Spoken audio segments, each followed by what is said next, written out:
Okay. Hey, okay. Actually, that's one. I'm going to give you a chance to catch your breath here for a moment. For those of you who have just joined, I'm Rana Dubrow. I am part of the CURT staff, and so happy that you're joining us today for one of our CURT Connects. This one is done a little bit differently. Rob Wagner, who you've heard talking already, is a co-chair of the Lean Project Delivery Committee at CURT, and he has a presentation for you that is going to be on A3 methodology. After his presentation, we welcome any questions that you have. Go ahead and anything that you would like to bring up that's related to Lean, we want to hear it, and we definitely want to network about it. So with that being said, one other item I'd like for you to do is where you have your name, if you would go ahead and add your company. So that way we don't have to take precious time up by introducing everybody, but we all know who's on this call. So with that, I'm going to hand the microphone back to Rob, and it's all yours, Rob. Thank you. Ron had mentioned I'm a co-chair. My other co-chair is Al Schwarzkopf. I'm not sure if he's on the call. I see 18 people, so he could be. And so him and I together manage the CURT committee for Lean projects. The way that we have structured these sessions, 1 month, we have a general topic or just try to introduce people to Lean. And then the following subsequent month, we try to do a topic that is maybe an advanced, not maybe, is an advanced topic, advanced understanding in Lean.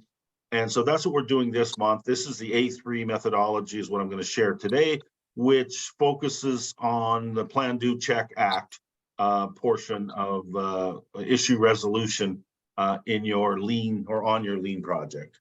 So let me go to from beginning here, and everybody can see my screen, I think, right, Ron? I'm sharing full screen. You're perfect. Thank you. Okay. So A3, I wasn't certain I was going to be the presenter, so I didn't put a name down here on presented by anyway, so I'm here. A3. So what it is, it's a simple one-page format for problem solving on based on Lean principles. So let me see here. How can I get rid of? I'm seeing everybody here on my side of my screen. I don't want that. How can I get rid of that? How can I?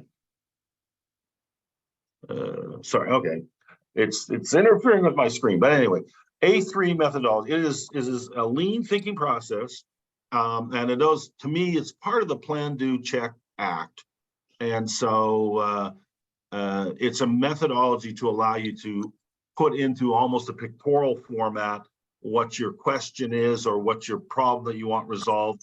And it's something, if you think about the basis of the big room, it's something you're able to post and see. And the other part of that was you were able to fax it. And this is why it's called an A3. That was the largest piece of paper that could be faxed back in the day. And so that's why the methodology became known as the A3, which was 11 by 17 piece of paper through your fax machine. And I'm old enough to know fax machines. I'm not certain if we even, I see it still on the photocopier, but I'm not sure how many people use fax anymore. There is so many other formats of sending information, but that's why the A3 became known as the A3 methodology.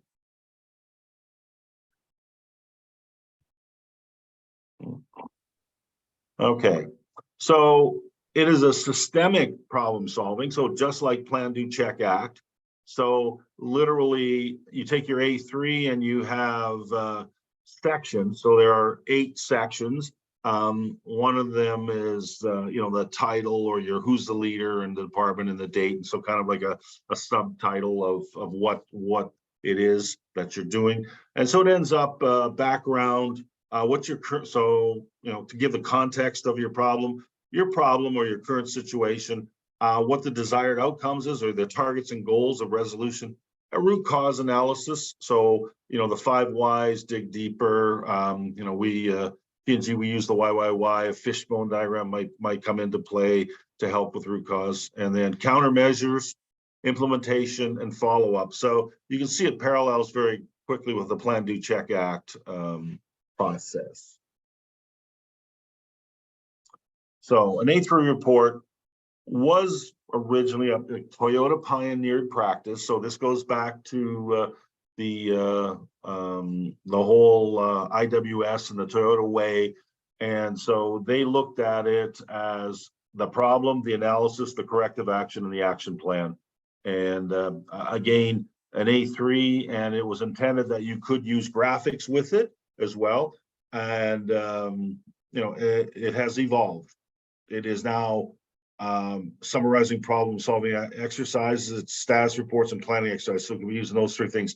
So it is truly now a management process with where you put dialogue, your team puts dialogue on, and you're doing problem solving.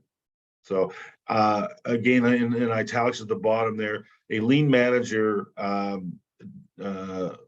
sets all the dialogue up. So the owner, as I said back in the last page, it has the who it's done by, and it allows subordinates and others on your management team to understand how to solve and how important the problem was. So it does give you a historical document as well. And it being 1 page, it's relatively easy to maintain, either printed out or email or saved as a file to the cloud. Oh, what did I do? That's not what I wanted. Go back. Go back. So actual, again, a single report. The thing to remember is it's not this magical wand that solves all your problems. It's a tool that you have to use appropriately, properly, and making sure that you set it up so that you can get resolution. So I mentioned earlier, the people that are involved would be the owner. Then there would be the responders, which would be your team that you would bring in for the discussion and dialogue. And then there should be a mentor, coach, facilitator might be another word used in order to go and follow the lean and help to funnel people through the whole process. So the owner, go ahead. No, so this Al, just as for clarity, for terminology, owner in this sense is not the owner in the sense of Kurt. Owner is the owner of the decision or owner of the problem. The problem that needs to be addressed on there, and not necessarily owner as in Procter & Gamble, Merck, or something along those lines. So yeah, it's who's leading in the big room. Like, I mean, construction can come up with a problem and say, hey, I need this resolved, and so they could lead us through. So yeah, it's not, you don't substitute the word project manager in there as owner. It is who has the problem and how they want to need it. And it could be anybody on your project team. It could be your tech leads, it could be your service providers, your design service, could be your installer, which is your construction. Yeah. So that's why the mentor is the other part of it. But let me proceed. So there are mentors' role, and that's important because, as Al said, it could be anyone being the owner of the problem. And so therefore, you need someone who is lean trained and help you in going through the process appropriately. So you should have a mentor, facilitator, whatever terms you want to go and call it, a lean expert, SME, and they're not there to give you answers. I mean, they're not there to solve, like, hey, I'll bring you in, you tell me the answer. No, they're to help you step through this problem process, shall I say. So then last, but again, is your responders, your stakeholders. Who's going to value, who's vested in this problem, who is the one that can help you solve this problem, who needs to be involved. And so they're directly interested in the final result that is on that A3 project. So usually there's a wide variety of stakeholders. So you need, as the owner, so this goes back to the one who owns the problem, you need to assess, just like you do in pool planning or any of the big rooms, who needs to be there. And it makes sure, do you really need higher management with strict hierarchy? I mean, really assess, because it is a working session to solve the problem. That's what the whole process of A3 is. And it ends up, like I say, supplementing your plan, do, check, act. And realistically, you want people that can answer and help you to resolve the problem. So just to keep that in mind, you don't want to have 50 people in the room trying to do your A3. That would not flow well, so we said. So getting back to it, it is a tabloid size sheet. I put an example of one here on the right-hand side. And so you can pull up templates. If you go to Lean websites, you can pull up a template and it'll lead you through all of this and show you what needs to be there. This is a very formalized one, but I had other ones that I had shared through emails back to my team that they can be handwritten. They don't necessarily have to be like all very, super slick and graphically enticing and everything else. They really are about what does the team need to solve their problem. And so having all of the right agenda or headlines on here make it important. So A3 is a 11 by 17. It's a fairly big, so that's 2 pages of 8.5 by 11. And the intent was to try to go and give you enough space to resolve everything and make it so that you are concise and not dragging it out into a 50-page report on how to solve this problem. It really is about trying to make it a very packaged methodology of solution. And it is a storyboard. So one of the things that is it's a communication tool, it's a collaboration tool, and it's a coordination tool. And so that's what you got to think about as you're creating it and looking at it. So you can use this to communicate upward to your leadership. You can communicate downward to the teams and say, hey, here's the problem we had. This is what it should be standalone on its own. Someone should be able to pick it up and read this one pager and understand what you did. It had a beginning, it had the problem, and it gave a solution at the end. Collaboration, because you engaged your team or multiple people that had impact on the solution, it's a collaboration tool. You're creating it. It's not just me as the project manager putting this out. Here's a document, guys.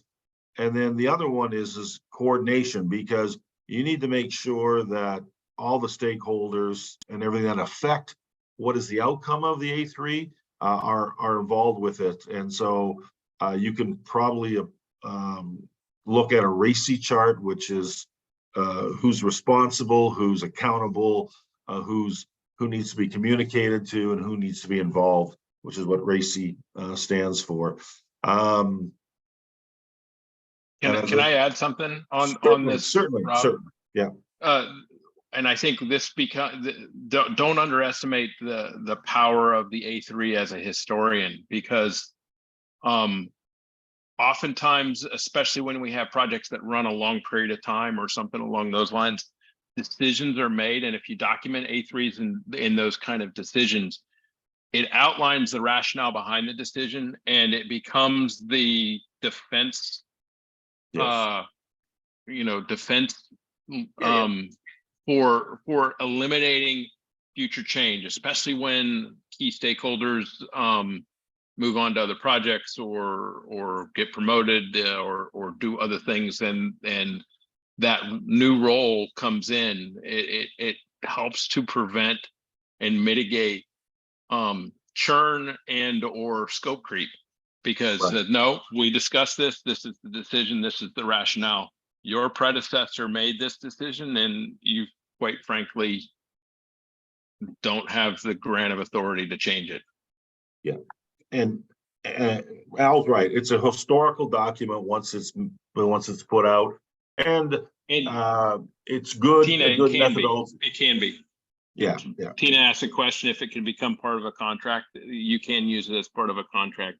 It can become part of a change, if it's a process change notice or something along those lines, you can use them Sure. to be the material that is driving and or use an A3 form as your process change or contract change. Yep. And that's what the bottom line of my slide here has, that it's logically presented, it's summarized, it's in one place, one page, and it can be used for your process changes. So all of those apply. Okay.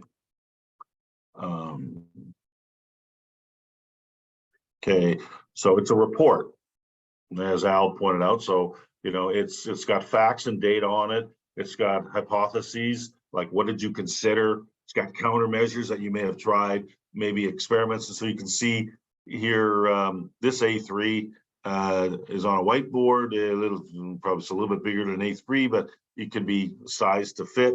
The intent is that it does not have to be some extremely fanciful printing. It can be straight off of your whiteboards and stuff.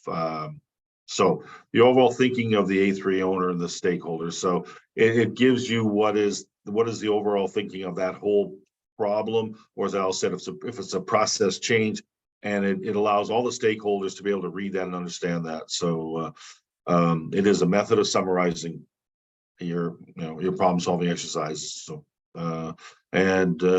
the other one, number 5, then, is it's a problem solving methodology, which is what I just said. The left side of the A3 is the current condition. So the A3 is split up into two, I won't say pages, but two halves. So over on the left is really all of the elements of the problem. And then on the right side, you're ending up putting all your countermeasures, or what did you test? What was chosen? What was your resolution? So it's a pretty systemic methodology to look at. So if you want to understand the background, read the left-hand side. If you want to understand what the solution is, read the right-hand side. And it's set up to be systemic. So it's a management discipline as well. And so A3s can use to manage, and I think Al said that when you're using it as your control of your, I won't say project creep or creep scope, but it also is your change management. So it can be used to help do that. It also helps you to develop lean thinking and practices, because A3 does follow when you're trying to learn lean leadership and problem solving capabilities. The A3 helps you to remain focused on how to do that. A3 thinking, now that you've got people thinking this way, it is a systemic approach, and it improves your work processes. So I can't say much more than that. It's guided, or all on the A3. And as I say, if you look at it logically, you can quickly understand what is on the A3. And so it allows you to be able to do that thinking. And finally, I think it's an alignment tool. And we mentioned that it pushes all of you towards the solving the problem and understanding how we solved it and what we did and what we observed. And as Al said, it means then that we don't get that churn of like new people. And P&G, and I know Al at Merrick, we have people coming and going from our project team quite a lot, and that can be anywhere from the upper leadership to our technical leads to our project manager, and you're transferring the project over. So it's important to have historical background and data. Otherwise, you'll be reworking a lot of the same problems over and over again. So having your A3s ordered and kept on a file or kept on your cloud is important. So, okay. A3 facilitates the shift from it being a debate to more of a dialogue. So if you think about that, if you come into a room with a problem, there are some people that's, well, that's the answer. And so there, if you invited them in, they've already got their mind made up. It's going down this direction. And then you get into this debate versus it's intended really to go and shift you towards what is the right thing to do and focus on that rather than some type of authority question. And then individuals, though, they earn the authority to take the action when they're in this dialogue mode, because through, and as an engineer, through facts and logic flow, we work towards a solution. And I think having multiple minds on it is always good. I've always seen, even any of my brainstorming sessions, I may have had a good idea, but it became a better idea when I had more people involved. It really did. So, like you say, so the process clarifies responsibility. The owner, and getting back to what Al said, who put the A3 together, it sits squarely on their shoulders to go and complete the A3. So the person may not have direct authority over every aspect of the proposal, but they're the owner of that sheet, and they need to go and clearly identify what the next action steps are and get the decision made and how they're implemented. So you propose the problem, you own it, and you need to go, and that does not necessarily mean that you are the one that has to execute it all. So, okay. So A3, this may seem redundant now, but A3 makes communicating ideas simple and eliminates the need for constructing time-consuming PowerPoint. So we're going to have a meeting on this. So let me put together this PowerPoint, and so basically the one pager, it should be relatively simplistic to flow together and all of this. So you don't have to provide a 15, 20 page PowerPoint on the topic and everything. But it does have, again, back to what the topic's on there, everything about the background of why you're working at the current state or what the issue is, what your target or goal is on the resolution, and then your analysis and actions and planning are on the right-hand side. So it is concise. That's the key. Here is an example of one I mentioned earlier, a fishbone diagram. So you can embed that for your fishbone analysis as to what's the root cause, and look at that. So I put this in just as an example of one. So background, current state, goal, and then the analysis of why we're at, and the action plan and the improvement assessment. The one thing that's missing off this one, but it has it as a title block up above, is who's the team and the owner and the date, and what is the title. So everything on this is an example of what an A3 could look like. So what are the benefits? Well, the tool is flexible. It can add a variety, and it was designed to keep things simple. It includes the addition of lean tools. So some of the lean tools, so the fishbone diagram can be used as one of the lean tools, the plan, do, check, act, action planning, the why analysis, and all of this. So again, calling it the A3, creating A3s in your project, it may be the tipping point to shift your culture towards this performance of excellence by lean. So lean IPD, and continuously having your conversations that really are focused on lean verbiage. So benefits, it encourages mentoring. Remember I said you need to have a coach or so it can help people to learn. It promotes cross-organizational sharing. So you determine who needs to be part of the A3, and you pick the players to engage in, and it can be used, as a shared document to your project team, which could be your overall team, not just your direct people that are delivering the project.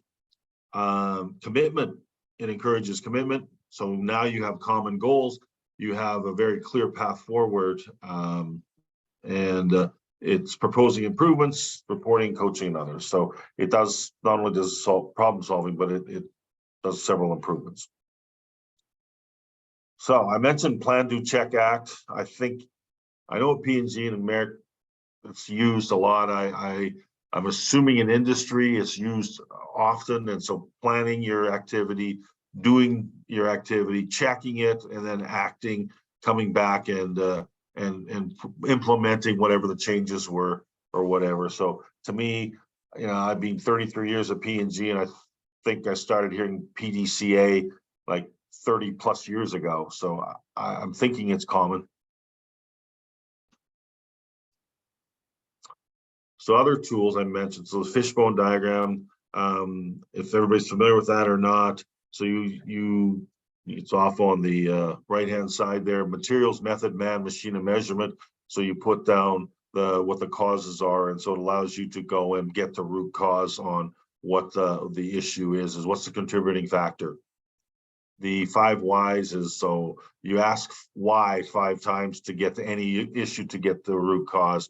Why did this happen? Okay, so why did, and they give an answer. So it's why, but, and so you don't have to waste time on the symptoms. You can simply move through, speaking like a 3-year-old, like they continue to ask why.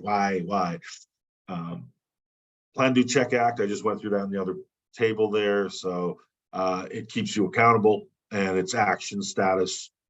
So there's a checking and a plan in place that comes out of it. So making it easier for you to follow up on. So A3, conclusion. It's a single-page document, so it's ease and simplicity. It's got defined roles and responsibilities, so clearly known and owned. It is a standardized format, and so it's easy to follow. As engineers, we like recipes, we like tools that we can use. So this is a tool for resolution. And just remember, it is not a magic wand for solving all your problems. It is a tool that needs to be applied correctly in order to go and work. Any questions? Okay, before we take questions, I'm going to jump in with a little commercial here. If you would like to learn more about Lean, if you would also like to learn about how Lean and offsite construction modularization can make your project even more successful when you bring the two together, then we would love to have you join us on May the 10th. We have a great summit that is scheduled, and this is in Clearwater, Florida. We are still accepting registrations. The hotel special room block rate, which is a great rate, is good through this Friday. And I'm going to go ahead and put a post out here in chat so that you know how to get to all that information. And now back to Rob. Well, is there any, So not so much a question, but more comment. I did put in the chat, there's a book that Understanding A3 Thinking.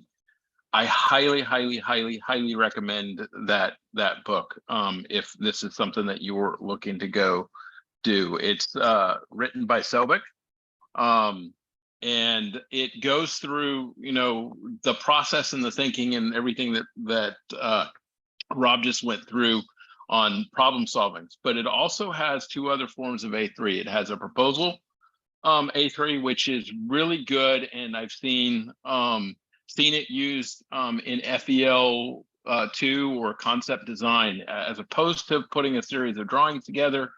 There are contractors out there that will put a series of A3s together that frames the scope of the project and what needs to be done in doing that, and that really helps to drive your basis of design teams and your detailed design teams to driving better solutions, as opposed to just advancing the existing drawing that has there. So framing it in terms of framing the proposals and other things like that using A3s is a really good way of driving it, and believe it or not, it drives the cost of those front end packages down. Instead of doing something for $1 million, you might be doing it for a couple hundred, $300,000 on those types of things. So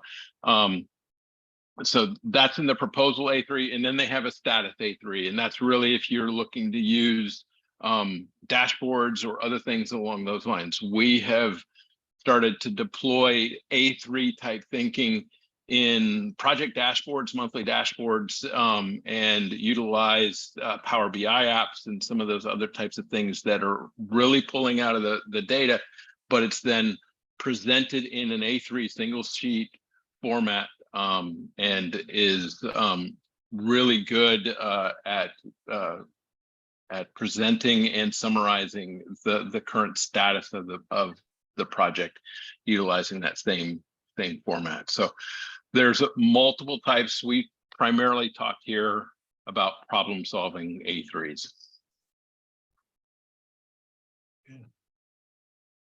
Any questions about A3 or any questions in general about lean that you would like to? We've got, looks like not quite 20 minutes left that we could move towards. I was at a meeting last week, and I was able to experience or see, I should not really experience, but see an A3 that the construction team did for a hospital to get the hospital up and running within like 16 months, some, short schedule. And theirs was very text heavy. So these A3s looked a lot more fun. So I get it, that I understand that it doesn't necessarily have to look whatever fits well for your team. Yeah, and I'm going to say, as an engineer or as a project manager, it's your responsibility, I think, to try to figure out what's the best way to solve your problems. And A3 is a tool. So is PDCA, so is Fishbone, and you could put them independently or you can put them together. As Al said, it becomes a historic document. If you practice it, you get better. I'm going to say you get better at it. And your team understands it, and it can help to drive your lean culture, either in your company or in your project team, et cetera. Okay, so I need, how do I present a problem? Well, and I'll jump back to my experience at Procter & Gamble. I mean, my managers, if I come to them as a project manager, well, here's a problem, I'm abdicating to them to solve it. That's not what we want to do. We want, they want me to come, here's the problem, here's what we looked at, here's what we did. Oh, okay, and here's how we came to a conclusion.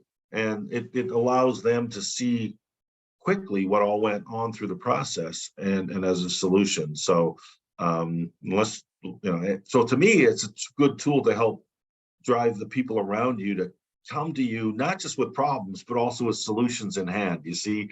So otherwise you become the doorstep they're dropping everybody's problems and you're accountable for it, so. Hey, Rob, Dan Ballinger. Good to see you, by the way. Hi, Dan. How are you?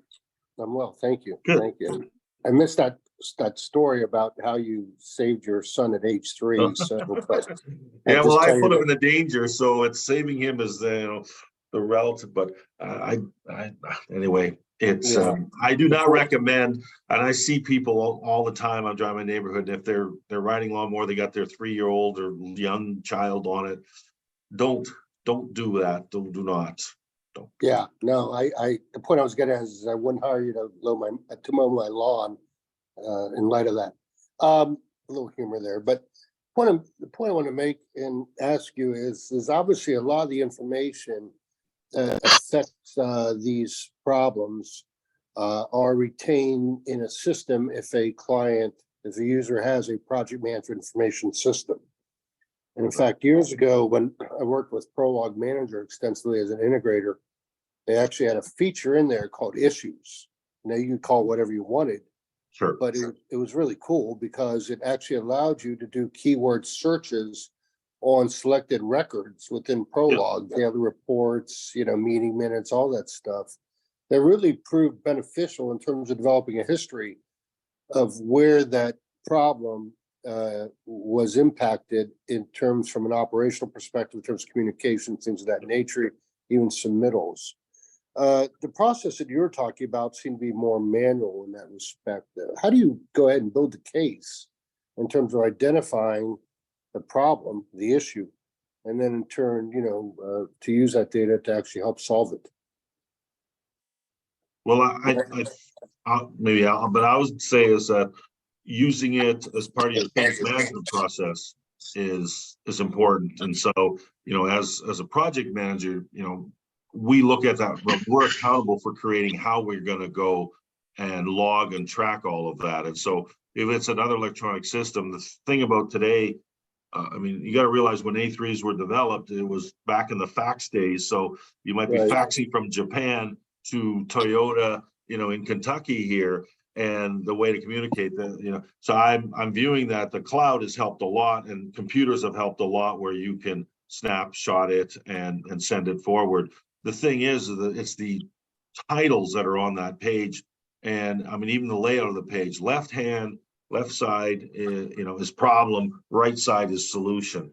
Now, how you set up for searching, I think comes how your database, how you want to set it up and put it in. And you can make it a significant number of different documents, like your plan, do, check, act. You could have all of those in there.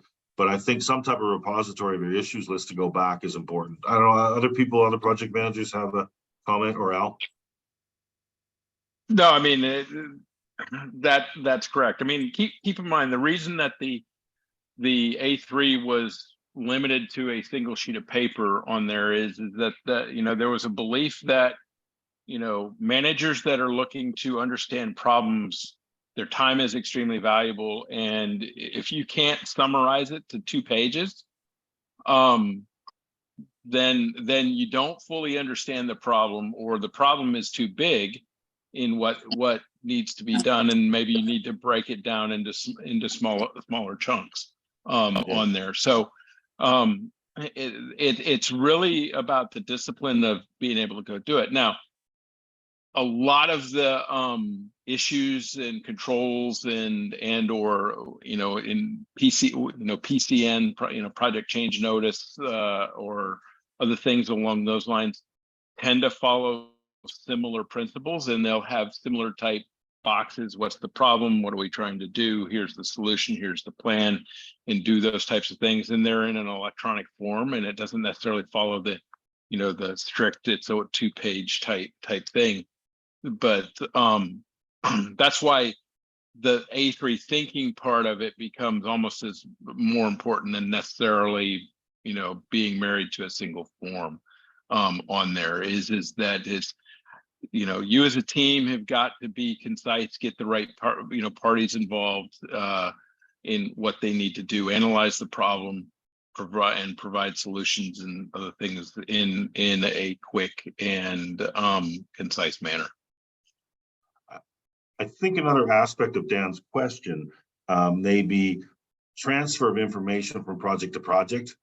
So we had an A3 that we resolved this problem, and it might be applicable to multiple projects that we do. And so the database of trying to set that up, that is difficult to go and exercise. LFEs, learn from experiences, are critical as us as project managers, and being able to pull back history, other than saying, well, I go back in my 33 years of P&G, I remember that, but if I can pull upon the collective minds of the 1,000 project managers over the last 20 years at P&G, that would be better, because then I could go and see what all happened. And unfortunately, we tend to repeat the same mistakes, if as not as individuals, hopefully, but collectively. Go ahead. Yeah, no, but I absolutely agree with what you're saying and all of those things, and that's why I get more and more excited about the EPCM or the AE type firms utilizing A3 methodologies to document front end, because what that A3 can then become a standard module, can be then built into the chips and the chunks and the other things that are being able to do, facilitating copying of design, moving design, reuse of design, and all of those types of things. Brian, you got your hand raised. Go ahead, jump off. Yeah, so I think it really, speaks to several things with the A3. It's a system. So we've got a system where everybody knows what anybody can come into an A3 and understand where they are by looking at it, because they're all pretty much similar, right? So even though I'm not with P&G, I could come in and look at a P&G A3 and know exactly what was going on because of the way that it's put together. So, it's reproducible from person to person, but it also helps establish standard work, especially for leaders, and that's where we struggle in lean so often is standard work for leaders, because they don't know how to help, and the A3 provides them direction. They can see, especially when we use it as a reporting tool or something like that. It helps the leaders with standard work. It helps them know where to apply their help, the help that they need. So, there's a lot of things that A3s do that really, really help in a lot of ways. But, it all goes back to the A3 thinking and becoming problem solvers, and that's really what it all is all about. Yeah. That's kind of where I was. I like your comments, and I'll share another story. That same son that I threw off my lawnmower when he was 6, I was working a project, P&G, and I happened to be on vacation, and they asked me to come in. I said, well, I have to bring my son with me because he's with me for that day. So I took him in. There's this rough and tough crowd of construction workers and other startup leaders and stuff. He sat in the corner and listened. And we were walking at the end of the hour and a half, whatever, we're walking through the parking lot back to the car, and he looks at me and says, Dad, what do you do for a living? Like, what do you do? And I turned the question around immediately on him and said, well, Griffin, what do you think I do? He said, you solve other people's problems. Just exactly what it was. So problem solver, Dan. So I like that. That lines up very, very good. And that's, the more tools that I can have to help solve problems and show how to solve problems as a project manager, it's in my repertoire, it's in my toolbox, my tool bag, whatever. I think it's important.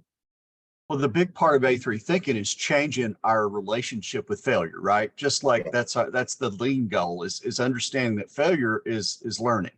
Yes. That something not going right is giving us the result that we designed into the system. So Yes. we've got to figure out how to change change what the design of the system is. So, Perfect. You got it. I mean, we're preaching to the choir here, are we, Brian? I think the people here, I think they do. I mean, we all want to solve problems. I mean, that's the thing. That's what we're asked for as a project manager, is to be problem solvers. Otherwise, the project could lead by itself, right? And we're there to guide it. Any last? We got like 7 minutes, it looks like. So a couple other questions. They don't have to be about A3. It could be about lean. It could, we've got 15 people on the call here. Hear from a few others about what they like about lean, or what they see in lean, or what a concern of theirs is in lean. So I do have a question for the rest of the team. This is a little bit of a change in the format from what we've done in previous leans, where we have a little bit of a training and discussion on a specific topic. Was this something that you found valuable? If you want, if you enjoyed this, would appreciate maybe reactions, thumbs up, or something along those lines. And we're going to provide the PowerPoint, this slide, so Rana or the Kurt has this. So if this is of value to you, feel free. I compiled it from personal experiences, from internet searches, and everything else, just to make it up. So I don't feel a huge ownership of it. It was mostly free stuff that I've gathered, or information. So good to go. All right. And as Al pointed out, we actively chose to go to a format of trying to go and bring a topic on an advanced every bi-monthly, every second month, and then do a general discussion of lean on the subsequent months. So speaking of topics, on June the 15th, we have our next Lean Connect. And this one is going to be, how do owner organizations impact decision-making. It will also be at 11 o'clock Eastern Daylight Time. So we invite all of you back for that. And as I said previously, would love to see you in person in Clearwater. So do please check it out. And the agenda is out on the site that I provided, or if you want to contact me, I will provide it to you personally. And look forward to seeing all of you. And thank you so much for joining us today.